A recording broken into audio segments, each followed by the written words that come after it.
Kaibigan, kumikita ka ba sa mga pang-araw-araw mong binibili sa tindahan? Katulad ng sabon, shampoo, sabon panlaba, toothpaste, kape, at iba pa? Hindi, di ba? Gusto mo bang kumita habang bumibili ng mga ginagamit mo araw-araw? Welcome sa DLC Philippines Share Economy Incorporated, ang tindahan ng bayan. Habang bumibili ka ay maaari kang kumita ng 6 to 24% rebates sa lahat mong binili at 3 to 24% sa binili ng mga kasamahan mo, plus 10 to 27.5% dividendo bawat 15 days. Ano pang hinihintay mo? Tumawag at mag-text sa taong nag-share sa'yo sa magandang balitang ito. DLC Philippines Share Economy Incorporated, the company of the consumers, by the consumers, and for the consumers.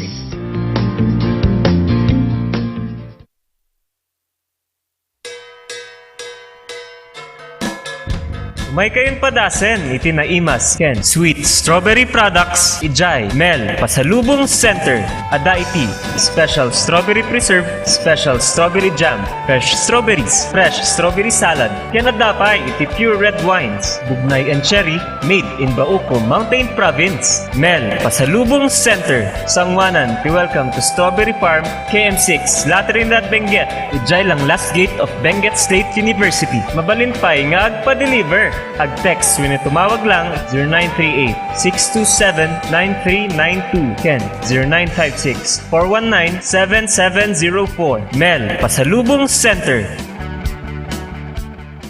Hey, madalas ka bang pagod dahil sa trabaho? Baka naman wala ka ng oras para sa labing-labing kay misis. Bakit di mo subukan ang Toro Capsule? Ito ay natural. May pinagsamang bitamina, mineral at herbal. Aprobado ng FDA. Hindi masakit sa ulo. Walang pamumula ng mata. At ang Toro Capsule ay pampatagal at pampalakas. Toro Capsule, tagal at lakas na di umatras.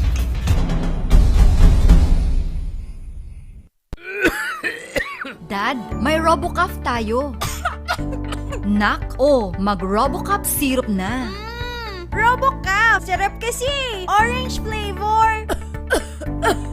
Ano ba ito? Ang tigas ng ubo ko! Ma, RoboCuff kaagad. Dito sa bahay, basta't para sa ubo, lagi akong handa. RoboCuff kaagad. Sa ubong may plema, RoboCuff. Matigas na ubo, RoboCuff. Ubong may allergy, RoboCuff. Sa kahit anong klase ng ubo, RoboCuff na. Sa RoboCuff, talo ang ubo. RoboCuff. Sa unang simptomas ng ubo, mag-RoboCuff ka agad. Arrest the cough with RoboCuff.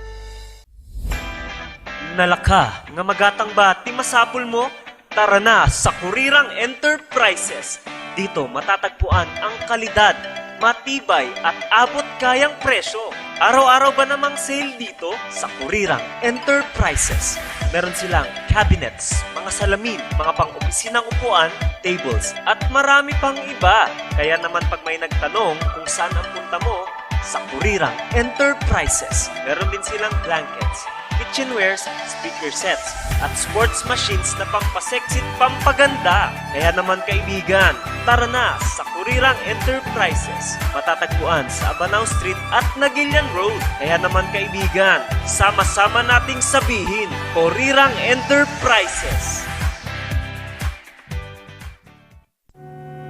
Sa panahon ngayon, dumadami na ang reasons to be stressed. Humihirap ang trabaho at lumalaki ang challenges. Kaya importante ang chill. Na kayang sabayan ang stress mo. Embassy Whiskey. Its smooth, oaky flavor helps you unwind after a long day. Kaya relax, slow down, and chill muna tayo. Embassy Whiskey. Impact nga daw kakailians. At mga Car Ranger. Alam mo, si Kena ngayong pandemya, kinakailangan nating mapangalagaan yung ating kalusugan naman. Indeed, sabi nga nila, health is wealth and we really need to protect ourselves. Ikaw ba, Kap, paano mo inaalagaan yung sarili mo? Alam mo si Kena, itong ating Pau de Arco Herbal Capsule naman, napakabuti po naman ito para sa pangangalaga ng ating kalusugan. So araw-araw tayong umiinom yan, lalo na sa pagharap sa ating programa. Ito yung iniinom natin para may parating natin ng mas maganda ang ating programa sa ating mga kababayan. Parehas pala tayo, Kap. Yan din yung gamit ko. Tunay nga na quality products ang offer ng Aldrich Corporation. Ano pang iniintay ninyo, Kailian? Sabay-sabay nating pangalagaan ang ating kalusugan. Syempre, Car Rangers, laban sa pandemya. Tunay na garantisado, Ito ang Pau de Arco. Mahalagang paalala, ang Aldrich Pau de Arco Capsule ay hindi gamot at hindi pwedeng gamitin panggamot sa anumang uri ng sakit. Ang ating oras alas 10:05 na. Good morning na imbag ngagsapa, gawi-gawi sa iwakgat. Agyo-agyod.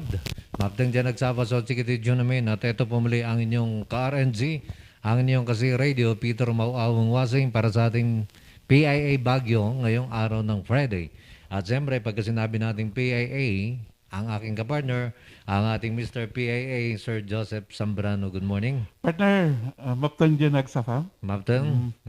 Masanto siya kabuwasan. Ayan, bag nagsapa. Welcome ulit dito sa Usapang PIA, dito sa Z-Radio at RNG. Thank God it's Friday. It's 62 days before Christmas, partner.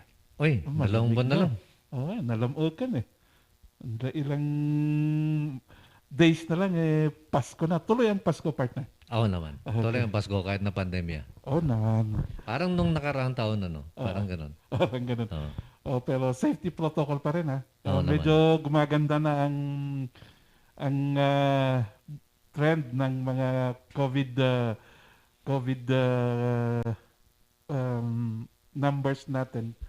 Tapos yung mga death natin bumababa na. Hopefully. At saka napapansin ko, araw-araw yung doon sa report naman galing PAA. Mas marami ang recoveries kaysa sa new cases. Thank God. Ayun. Tuloy-tuloy ang pagkuhan natin. Yan ay sa atin din yan. Yung tuloy-tuloy ang safety protocol. Okay. Okay. Ito partner, no?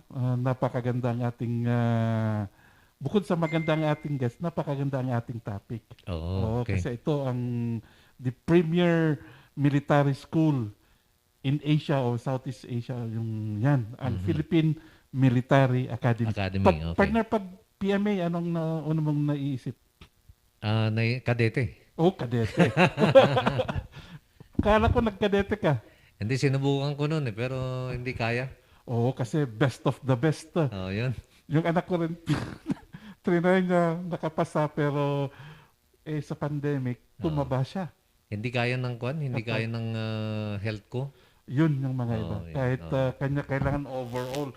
Yung mga tough talagang pumapasok. Okay, partner. At ang pag-usapan natin ay ang Philippine Military Academy, ang institusyon na sineselebrate nila ngayon ang kanilang founding anniversary. Ang ating guest ngayon ay si Lieutenant Cristina Calima. Magandang umaga, Lieutenant Ma'am. Magandang umaga po. Live po sa PMA, Philippine Military Academy. Ma'am? Good morning, Sir Joseph. Good morning, Kap Peter. Good morning, ma'am. Sige. Kumusta na po? Siya po ang Public Information Officer, First Lieutenant ng Philippine Air Force. Tama po ba, Ma'am Calima? Opo, sir. I belong po sa Philippine Air Force. So, kumusta po ang Philippine Military Academy? Sineselebrate nyo po yung founding anniversary nyo po. Bigyan nyo po kami ng mga activities at kumusta na po dyan po sa PMA? Sir, so overall okay naman po ngayon dito sa PMA. Okay rin ang status ng ating mga cadets. So, yun nga po, sir, way back October 25, 1998 na establish po ang Philippine Military Academy. And on October 25, 2021, we will be celebrating our 123 years of existence, sir. And this anniversary will be celebrated on October 23, sir, this Saturday. And kaakibat nito, sir, we started different pre-anniversary activities from October 2, 2021, sir. So, So, just to give- ano ang highlight ng Foundation Day? Kailan, Lieutenant Kalima? So the highlight of our anniversary will be on Saturday, sir. We will be recognizing organic personnel of the academy and also different stakeholders who contributed in the accomplishment of our mission, sir. Sino ang magiging guest of honor and speaker natin? So our guest of honor and speaker po on Saturday was Javier Amado Espino, sir, the chairman of the Philippine Military Academy Alumni Association Incorporated, sir.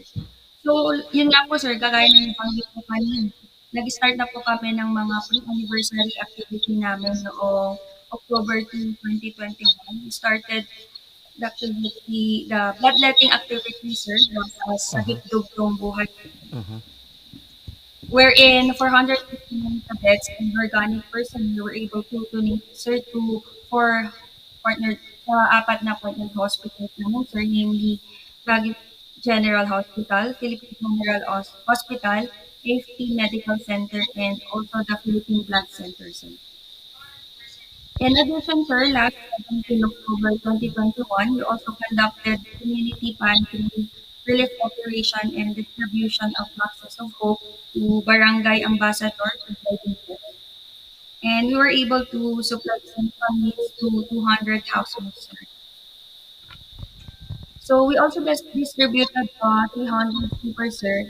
And yun nga po, sir, we distributed boxes of hope, sir. And yung primary recipients po namin, yung mga victims po ng Typhoon Marine, sir. And aware naman tayo, sir, na medyo may pinsala siyang naitulog dito sa Baguio, sir. So, yung dun sa boxes of hope, sir, ang isang highlight nito, sir, per box of hope, may mga letters po yung mga cadets natin sa mga residents ng Barangay Ambassador. And also on the said date, sir, October 17, 2021, sir, at the same barangay sa Barangay Ambassador, sir, we also launched our Pamayanang May Munti-Platan, PMA, sir, which aims to help and contribute even in our simple way in molding future leaders of our nation, sir. So, we deemed it necessary, sir, to establish the PMA or the mini library because para rin po magkabigay ng action sa mga kabataan in barangay. So, on 19 October 2021, sir, we conducted the tree planting activity inside PMA, sir, wherein 500 new seedlings were planted. Likewise, sir, noong 19 October, sir, nag-conduct po kami ng webinar about RA 11313, or the Safe Spaces Act. And it was attended by organic personnel and selected cadets. So, okay lang po, sir. Tuloy ko lang po yung mga Tuloy mo lang, activities. sige lang, Lieutenant Kalima. Yes, sir. And also, sir, from October 19 to 22, sir, we will be conducting different contests, sir, for the cadets, sir, to showcase their skills, knowledge, and competency, sir. These contests are as follows, sir. The Magsaysay Cup or the CCFP Intercompany Debate, pagisan ng opera at singing, on-the-spot painting and photo story making, and intercompany frisbee. And yung pinaka-highlight po ng contest natin this year would be the Academy Film Festival, sir. If pina-follow niyo po yung Military Academy Facebook page, sir, na-upload na po namin doon yung 8 trailers for the Academy Film Festival, representing 8 companies of the cadet courses. And this morning, sir, we conducted the Thanksgiving Mass. It was also attended by Brigadier General Sinodan, the President of the Philippine Military Academy Alumni Association Incorporated, sir. And we also conducted the blessing of water tanker and dump tank and ceremonial turnover of symbolic key. And we also had the cutting of ribbon and revealing of markers of longer events. So for tomorrow, sir, yung pinaka-highlight na foundation anniversary natin, sir, with Cavalier Amado Crispin Jr., the chairman of the PMA Alumni Association Incorporated, sir, and he's also a proud member of the PMA class in 1972, sir. Also, sir, the Chief of the Staff, General Sir C. Faustino Jr., Philippine Army, will also be facing our activity tomorrow, sir. So, one of yung napakagaya na nabanggit ko, sir, various awards will be given to the including command personnel of the and the stakeholders for their immense contribution to the accomplishment of PMA mission, sir. And sa Sunday po, magkakaroon po kami ng PMA Foundation Anniversary Mess and awarding ceremony for the winners of the contest conducted po ng Cadet Corps Armed Forces of the Philippines. So, meron po kami isang post activity, sir, pero yung day to be announcement na lang, sir. We are planning to conduct a part 2 of the bloodletting activity that we have started last October 2, 2021, sir. So, yun lang po, sir. It's a busy, it's not only a day, it's a week, it's a month-long Yes, sir. celebration. Lieutenant Kalima, with all your activities tomorrow, what will happen? Ito pa rin ay hindi open sa public. Ang Philippine Military ay hindi pa rin open sa public because of safety protocol. But can the public also watch? Kasi alam natin na we are still really the pandemic is still here. We have to protect the cadets and the officers and all the people inside the academy. Yung mga safety protocol natin, Lieutenant Kalima. Yes, sir.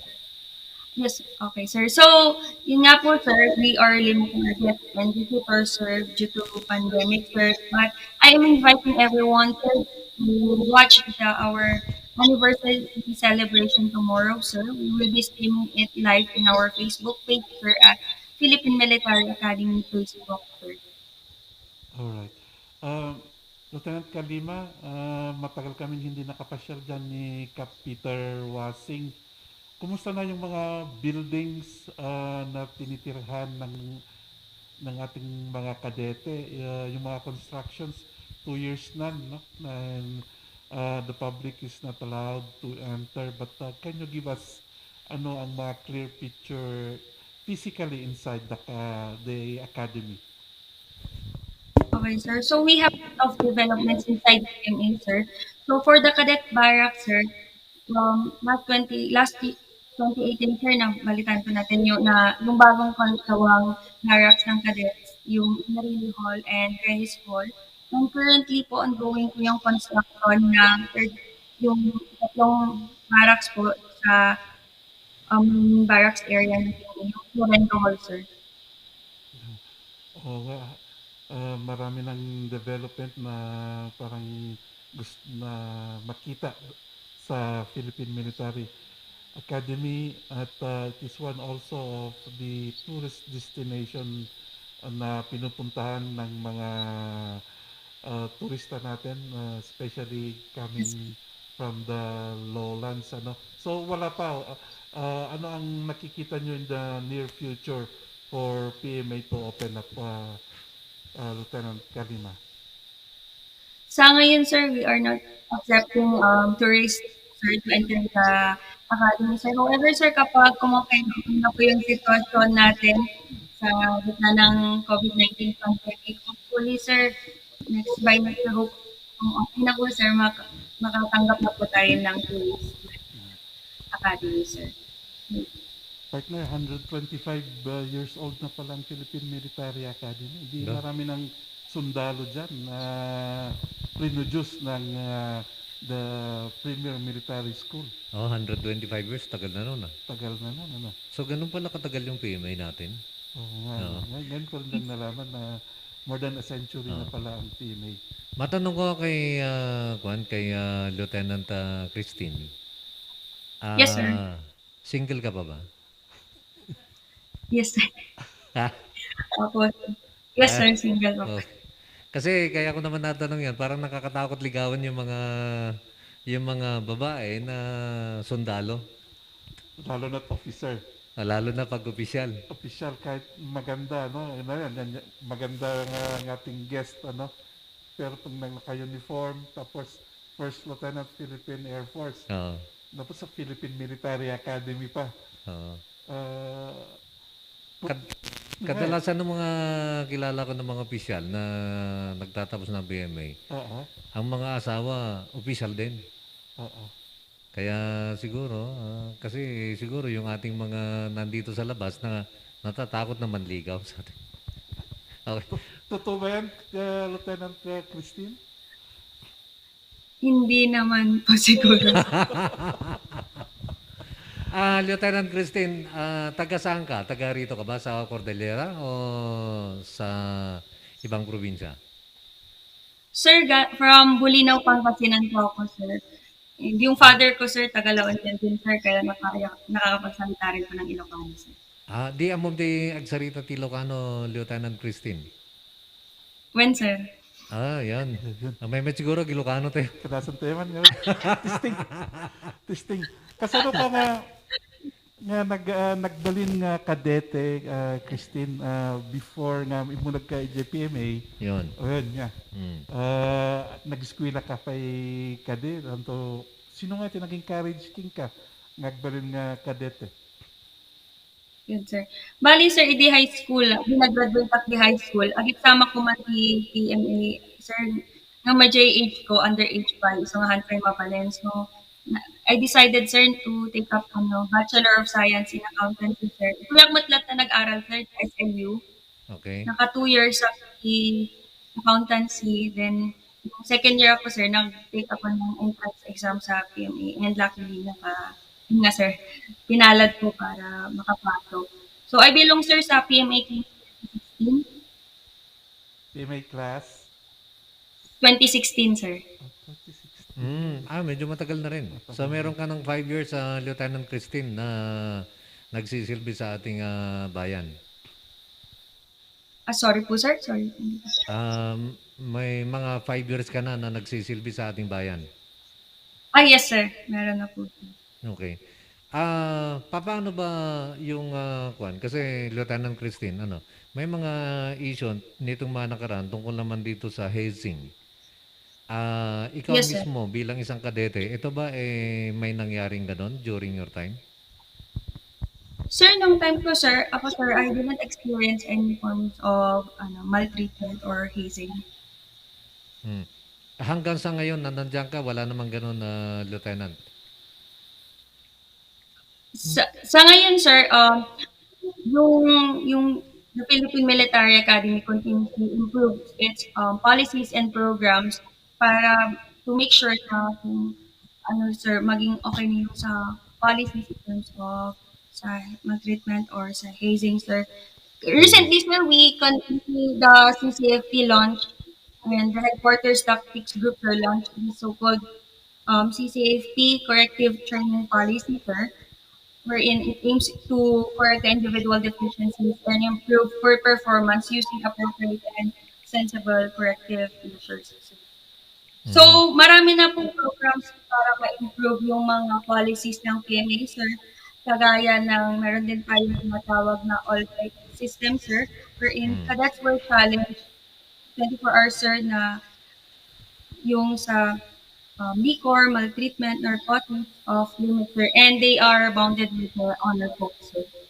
And in addition, sir, continuously po yung seminars and trainings ng ating mga tactical officers, sir, for them para po mas ma-improve pa natin yung pag-conduct ng training sa mga cadets po natin, sir. Anong buwan, Lieutenant Christine, yung para doon sa mga interesado nating mga kababayan na gusto maging kadete, anong buwan yung applications ng pagtanggap ng kadete? Sir, actually, we started the conduct of PMA entrance examination last August, sir. Although kinonduct po siya by clustering by area, sir. Unlike kagaya nung previous years, sir, nung wala pang pandemic, ginagawa natin ito minsanan, sir, on a certain date. Pero this year, sir, because of the pandemic, sir, we conducted it by clustering, sir. So may mga scheduled dates sa different exam centers, sir. And we have 46 exam centers nationwide, sir. And currently, meron na lang 3 exam centers na hindi natatapos, sir, sa Vigan, Cabanatuan, and Tabuk. So yung sa Tabuk, sir, nag-conduct mo tayo before last month sa Tabuk. However, sir, nag-request po sila ng panibago pa ng part 2 ng conduct ng PMAE, sir, dahil sa bilang ng aspirants natin sa Tabu. So as of now, sir, for record, sir, we have 21,867 cadets aspirants who took the PMA entrance examination, sir. So, compared last year, sir, mas malaki po yung turnout natin this year. Last year, sir, meron tayong 19,308. So, this year, sir, kahit may challenge po ng COVID-19 pandemic, nag-increase po yung natin, cadet aspirants.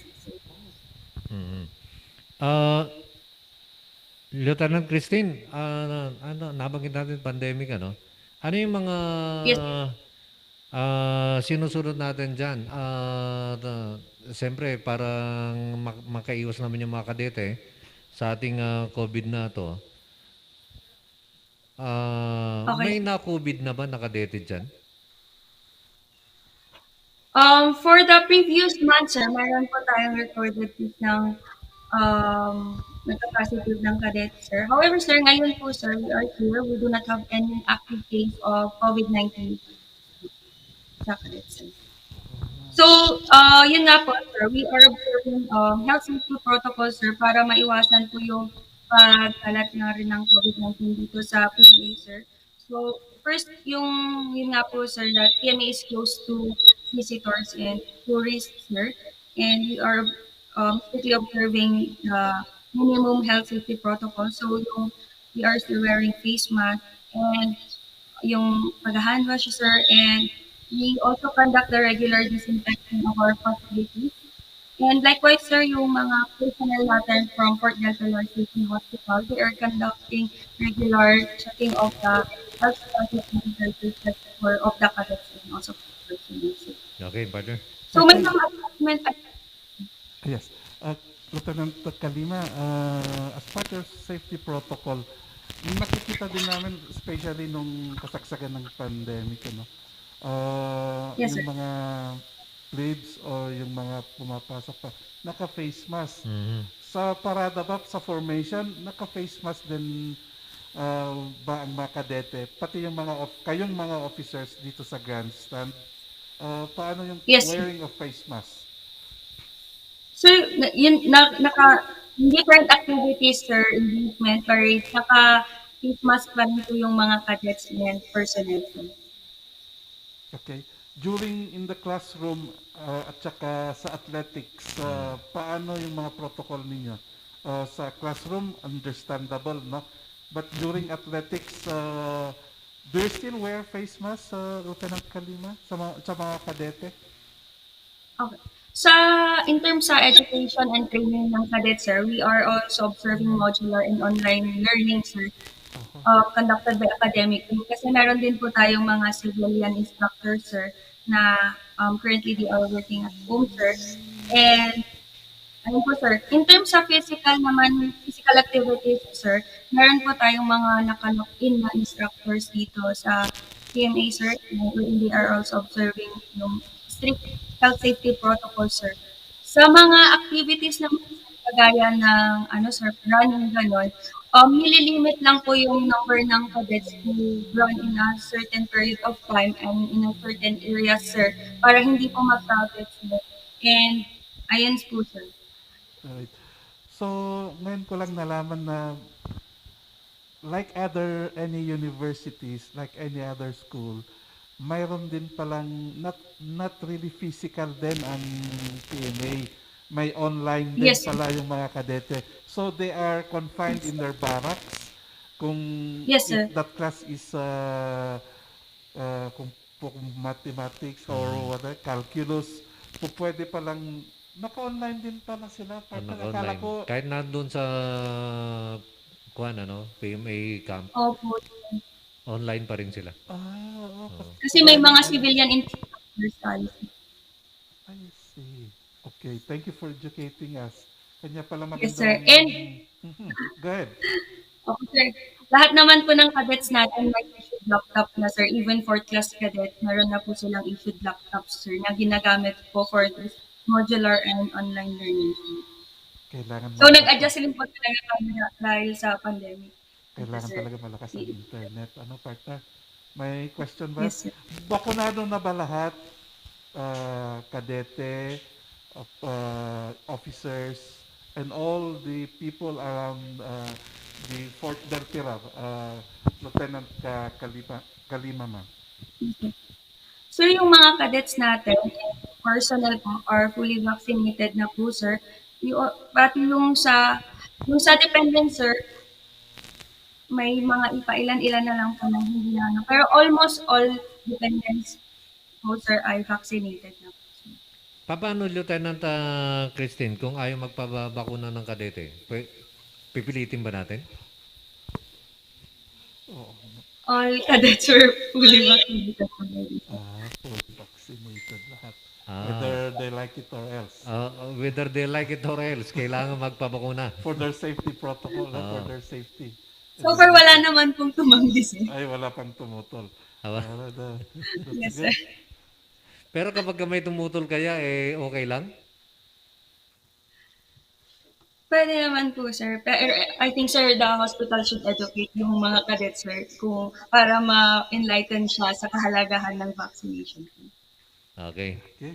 Partner, may mga nag-text dito, galing kay 58, basahin ko lang. Yes, please. Morning Cap, shout out man Sir Sir Dupak, Sir John Calvo, Boss Fred, Foreman Makoy, kininataraki nga ni Algie, from Willie, ti San Antonio Village, Aurora Hill. Thanks po Cap, God bless Cap. Kanta man nga Christian song, Lord, I hope this day is good. Kay 93 naman sir, at nakita nga documentary about housing project, ti past administration, para kadagiti police and soldiers. Nagpangit di design da, madlaw nga han nga natibker, permi nga nagdadagket, kaslang nga awan di zoning na, karkaro di housing project da i Nueva Ecija. Anya ti solusyon ti NHA and PNP, AFP ditoy, tasayang nuhan nga ma-occupy. Okay, Lieutenant Kalima, may housing ba ang ating mga ang ating mga sundalo? Yes, sir. Meron pong mga ino-offer na housing projects sa mga sundalo, sir. So lahat ng mga graduate ng PME, ibig sabihin yan, may mga na naka-reserva na housing para sa kanila. Pwede pong mag-avail, sir, and may application process pa rin po, sir, para makakuha nga po ng housing projects, sir. Okay. Galing kay 917, Sir Kapi, damag mo man, baka daman ng hazing dita, mabutang ti dado mga ag-apply dita PMA, ag-apply da piman, tapno makatulong ti pagilian. So, nasagot na ni Lieutenant Kalima ito, no, kanina, na wala namang ganon, walang hazing. At saka nung panahon ni Lieutenant Christine, awan mo't iti kasjay nga napasamak, tita na Philippine Military Academy. Maganda yung tanong na, no? Lieutenant Christine, ilang kayo sa klase ninyo, 2016, anong pangalan? Ilang kayong mga female na nag-graduate? Una, siguro, from the original class, ilan ang lalaki, ilan ang babae? And then, kung ilan ang nag-graduate? Okay, sir. Sir, yung aware naman po kayo, sir, dun sa class namin, sir, konti lang yung strength namin, sir. 137 lang po kami. Class 2016, sir, 137 lang po kami nung 4th class kami, sir. And graduate kami, sir, 63 lang. So, matatanyag doon nyo dun, Sir Joseph, dun tayo unang nagtita during our graduation. And yun nga po, sir, recorded na isa kami sa mga pinakamalaking strength. Ay, isa kami sa pinakamaliit na nakagraduate ng field. So may iba't iba po yung factors ng mga pagtatanggal ng iba pong mga mista in terms of academics and also physical. Ilan ang nag-graduate na female na mista mo? Sir, 8, sir. We are 8, sir. You're 8. And until now, you're still 8. Yes, sir. Oh my God. So, per record, sir, yung PMA, sir, nag-start siyang mag-accept ng female cadets way back 1993, sir. So, currently, sir, we have 573 female graduates, sir, from 1993, sir. Partner, Yung bang ginagawa ng mga lalaki ay ginagawa rin parehas? Kaya, yung halimbawa, itanong natin kay Lieutenant kung Christine. 10, kung 25 kilometers, 25 kilometers Oo. din ba ang tinatakbo ng ating mga kababaihan? Kapag ka nag-push up, parehas ba? Oo. Oo, kung halimbawa 50 sa lalaki, 50 rin ba sa babae? Kaya malalaman natin kay Lieutenant Christine. Parehas ba yun, Lieutenant Christine? Yung Yes, sir, parehas, sir. ay parehas? So kung ano yung Kung ano ginagawa po yung tinatakbo ng mga lalaki, yun din po yung ginagawa namin, sir. Okay. So kung nag-push up yung mga lalaki ng 50, kasama ang babae doon. Opo, sir. Equal ano po ng training, sir, regardless of gender, sir. Ibig sabihin talagang matibay itong mga babaeng graduate pala sa PMA. Matibay pa. Oo. Kanya nakakatakot yan. Huwag kang lang ligaw-ligaw dyan kasi kung hindi ka kaya ng 50 rounds sa oval, wag na lang. Wag mo nang tangkahin ligawan niya. Hindi na ako magtatangka. Hindi ko kakayanin. Maiiwan ka sa kangkungan, partner. Okay. Halimbawa, Lieutenant Christine, sa mga kababaihan din, para kayong mga mista nga, pag inutusan mo yung kadeteng lalaki, ma'am pa rin ang kanya sa'yo, talagang order is an order. He respects you as his, your upper class. Opo, sir. Yes, sir.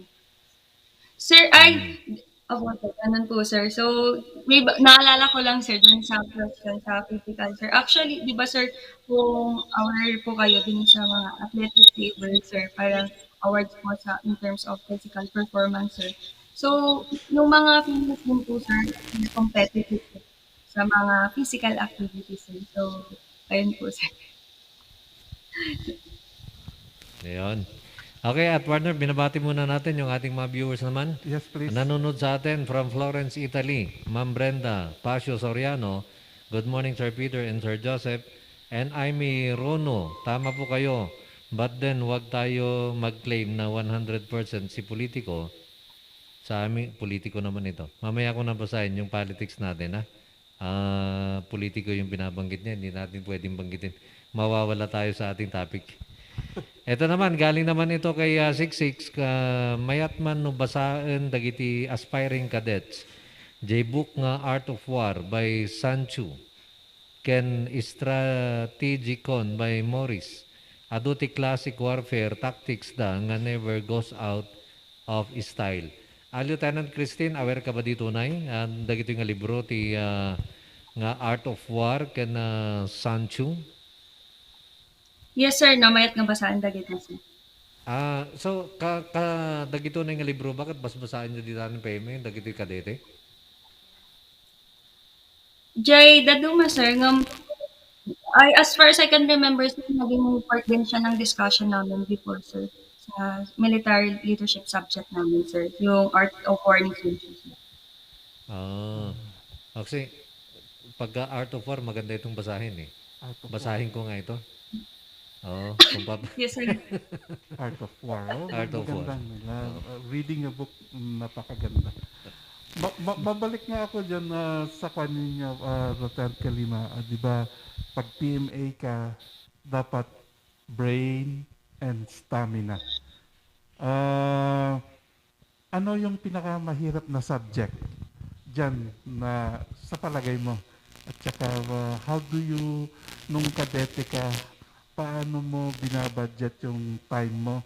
Kasi kailangan pag umaga, anong tawag nun? Anong tawag ninyo pagka?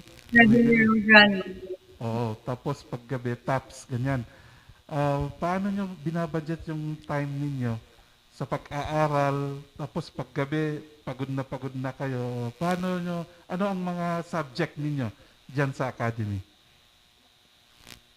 Okay, sir. So, yung mga subjects naman, yun nga po pala, sir, mabanggit ko na lang yung sir. Kasi, sir, noong 2018, sir, yung PMA po, sir, nag-synchronize sa DepEd for the implementation of K-12 program. And right now, sir, the PMA po, sir, is offering 2 courses, sir, Bachelor of Science in National Security and Management.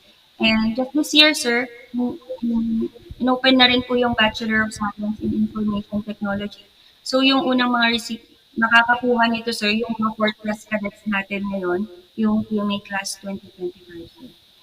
Yun, sir. So going back po sa question, sir, may mga subjects po kami sa math, mga calculus, sa subject, English subject, science, physics, sir. And very challenging lang po talaga, sir. Kasi unlike sa labas, sir, kung kunyari estudyante ka, yun lang talaga yung tututukan mo, sir. Like, mag-aaral ka, ganon.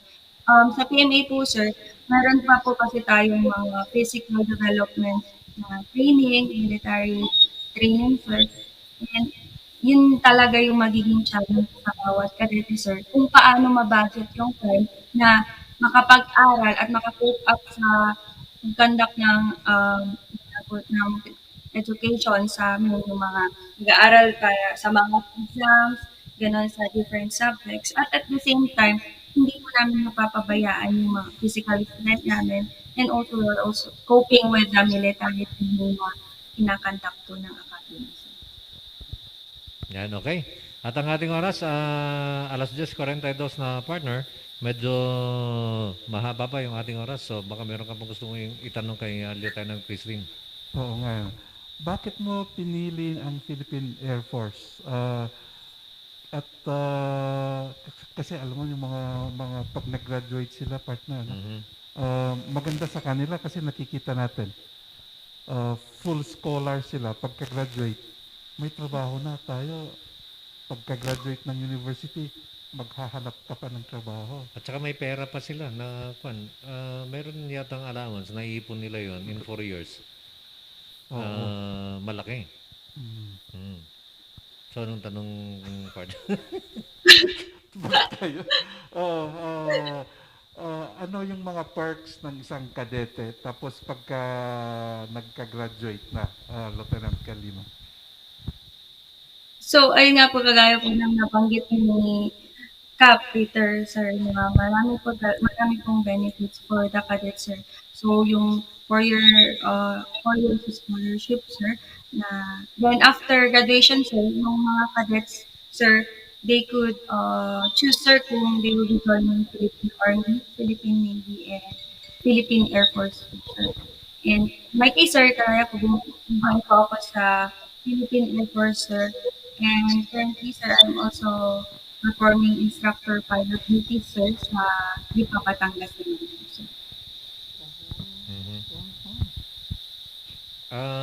Alam ko, partner, may mga foster son ka dyan, ano? Sa PMA. Sa ngayon, meron akong dalawang sa pamilya namin, may dalawa kaming foster daughter. Ngayong pandemic, Sino po? si Lucid Links at saka si Christine. Ngayon, hindi ko pa nakita. Like any other foster parents. Okay. Hindi pa namin physically nakita. Yung online lang, virtual. Virtual lang. So hindi pa nakapampasyal sa inyo. Hindi pa nakapasyal sa bahay. Virtual lang. Okay, partner, tanong ko kay Lieutenant Christine. Ano yung logic nung ganun na may mga foster parents ang mga kadete? Yun. Okay, sir. So, on my side, sir, as a foster daughter rin po, sir, napakamalaking tulong po niya sa akin, sa amin before din, nung cadets pa kami, sir, na at least meron dyan po yung mga foster parents namin na to guide us po, sir, and to guide us in our training. And yun nga po, sir, malapit lang kapag may mga privilege, pwede po namin silang puntahan. At least, sir, nakakatulong na iwasan po yung parang homesickness namin, lalong-lalo na yung mga cadets na galing Visayas and Mindanao. So, ayun po, sir. So, very thankful po kami sa mga foster parents and nga po sa Foster Parents Association. And ayun nga po, baka si Sir Joseph, sir, baka may ng mga cadet. Okay. Partner, bago mo basahin, dugtungan ko yung sabi ni Lieutenant Christine. Yung naming batch of foster sons, ano, puro lalaki kasi.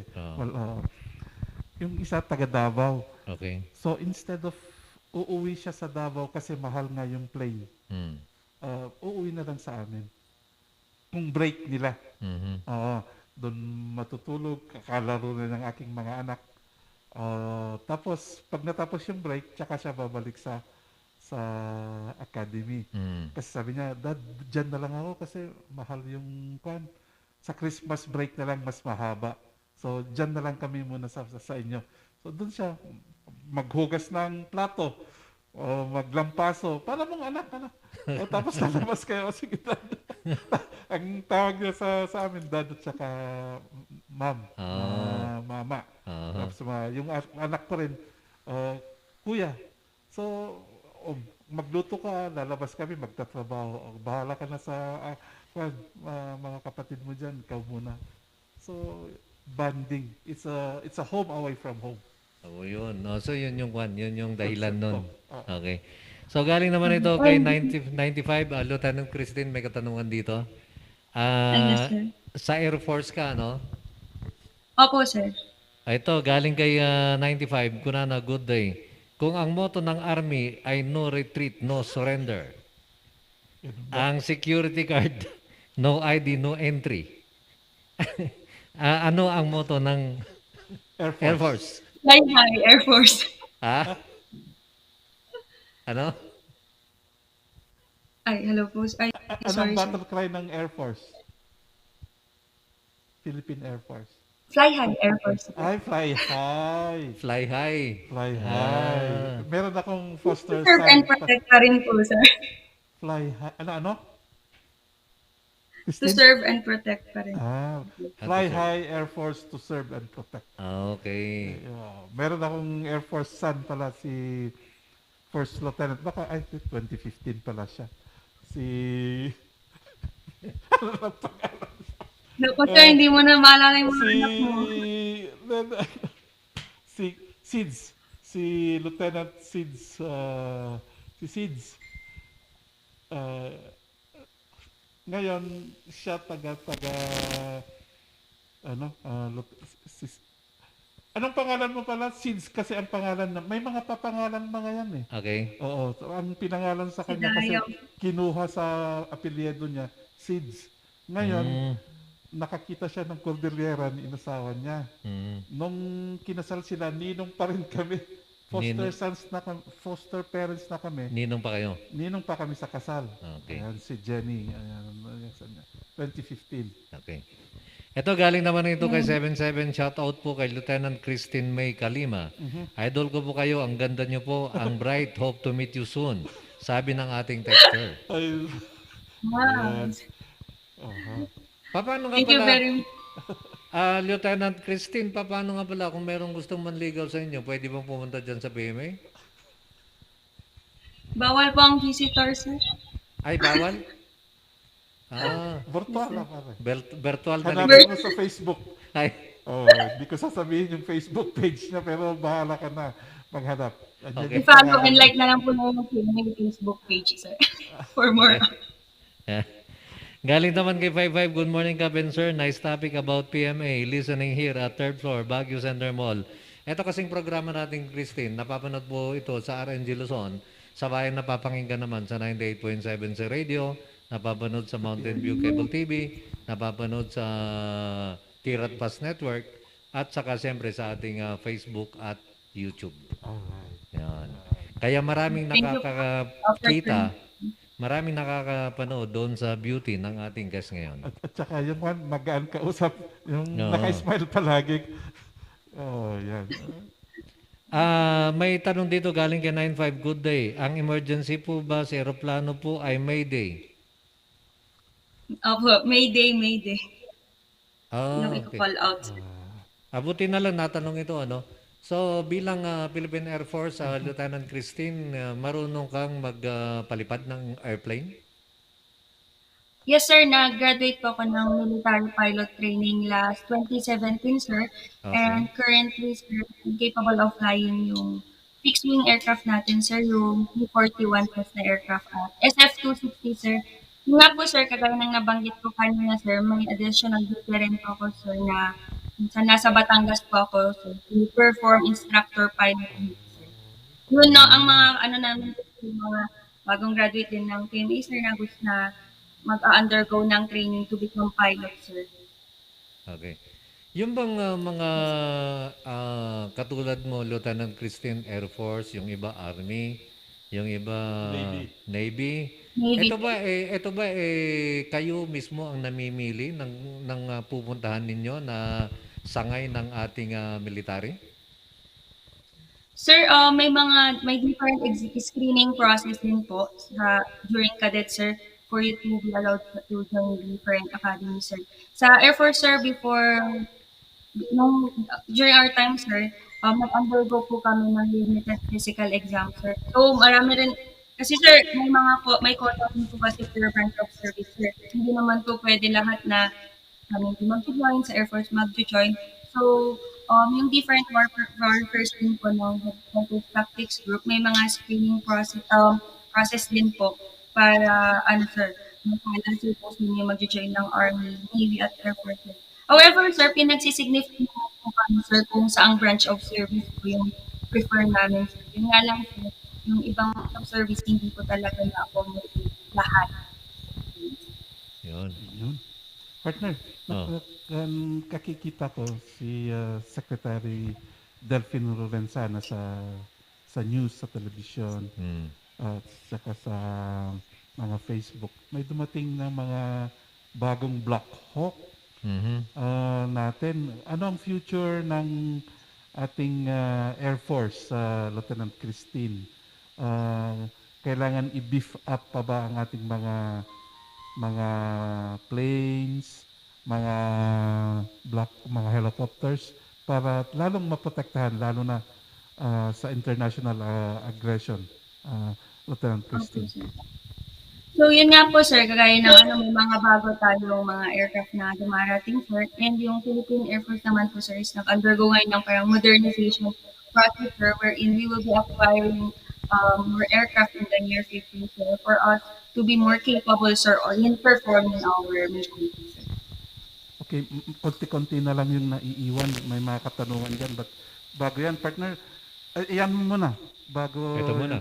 Yan muna, please. Kasi may tinatanong dito, ang sabi ni 95, sample daw ng Morse code. Ano ito?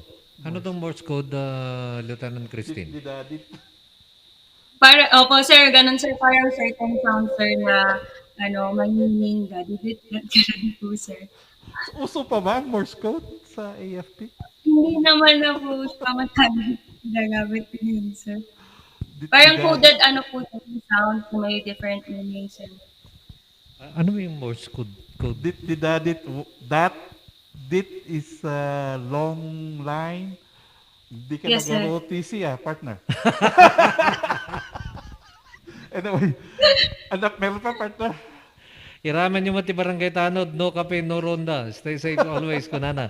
Kini 93, pakiasman ni Madam, no kasabulan nga undergo ti another training ti PMA graduate, no kahit nga sumali ti elite forces. Kailangan daw pa magkaroon ng mag-undergo ng another training ang graduate ng PMA kung gusto niyang pumunta sa elite forces? Sir, kasi sir, di ba sir, may mga different specializations tayo. Kami, pagka-graduate sa PMA, for example, sir, gusto niyang mag-join ng Ranger. So, after graduation ng PMA, yung Army na gusto pong mag-Ranger, undergo po, sir, ng Ranger training, sir. So, kanya-kanyang specialization courses, sir. So, gaya po, sir, sa Air Force, sir, nag-undergo pa rin po ako ng pilot training para makakuha po ng parang aeronautical rating. Christine, yung first na airborne mo, kinabahan ka ba? Airborne diving. Ilang feet yun, yung pinagtalon mo? Yung sa air-to-ground operating namin, sir, taas din po yun, sir. Mga more than 20 feet po yun, sir. Partner, ikaw, makuhan ka sa heights pag lumipad Takot ako sa heights eh. Takot ako sa heights. Si Christine gustong-gusto niya, Air Force yan eh. Tsaka nag-airborne yan eh. Okay.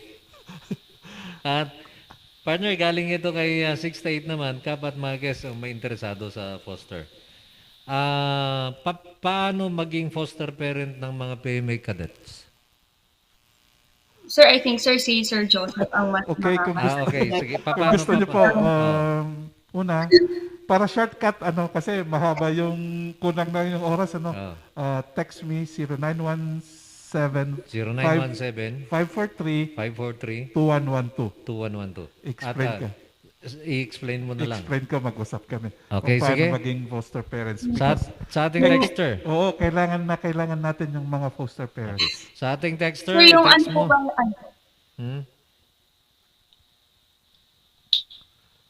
Yes, Okay. Kap. Ito na lang panguling katanungan kay 90. Anya ti mas dakdakkel ti sweldo, soldado wenno pulis. Lieutenant Sir, Christine. iba't ibang salary po, sir. Ha? Per rank, different ranks, sir.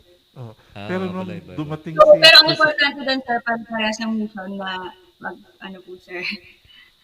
Sir, Si Presidente na, in fairness to President Rodrigo Duterte, tinaas niya yung sweldo ng pulis at saka yung Military. AFP. Okay. Oo. Kaya sana nagpulis na rin tayo. No? Last question from my end. Tinitingnan ko yung oras. Okay. Kasi yung ating mga election na eh. No? Pag nag-excel ka as an officer, magiging senador ka. We have Senator Lacson. We have Senator Trillanes. Senator Gringo Hunasan. Yes. Marami. At saka nagiging mga secretary. Ganyan. Si Bato, PMA yata. Si PMA. Yes, si sir. Bato. Senator Rosa, Bato, sir. PMA yun. Is it a certain leadership? Parang ang trend ngayon nagiging politician sila after their career. After serving. After serving at the AFP. so maybe yun nga, sir, maybe they would like to extend pa po yung pagsaservice nila sa ating bayan, sir. Kasi nakikita ko dyan, partner, pag yung also the police, pagka nag-graduate, tuloy-tuloy yung pag-aaral.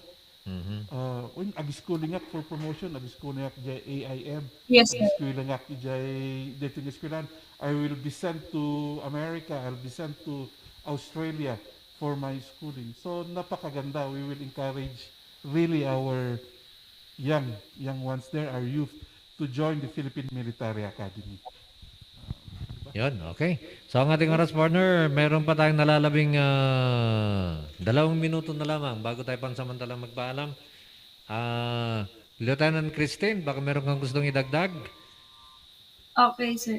Sir, so, i-con ko lang yun sa foster parents, sir. I-highlight ko lang, sir, na pagka-graduate ng cadets, hindi nag-end dun yung parang relationship ng foster sons and daughters sa foster parents nila. Kagaya ko, sir, up to now, nakikicommunicate and nakaka-keep in touch pa rin po ako sa foster parent ko dito sa Baguio, sir. And yun, sir, and inuulit ko po, sir, I am inviting everyone, sir, to follow and like also our Facebook page, sir, Philippine Military Academy Facebook, sir, and stay tuned bukas, sir, for our live coverage for the conduct of our 123rd Foundation Anniversary Celebration, sir. And thank you very much, sir, for inviting me in this program, sir. And hope to see you again, sir. Okay, maraming salamat, Lieutenant Christine Kalima. Yan. Alright. Maraming text dito, Lieutenant Christine, gusto daw kang ligawan pero Ito, may boyfriend ka na. Ayaw kong basahin Kumusta daw ang love life? May boyfriend ka na daw ba, Lieutenant Christine?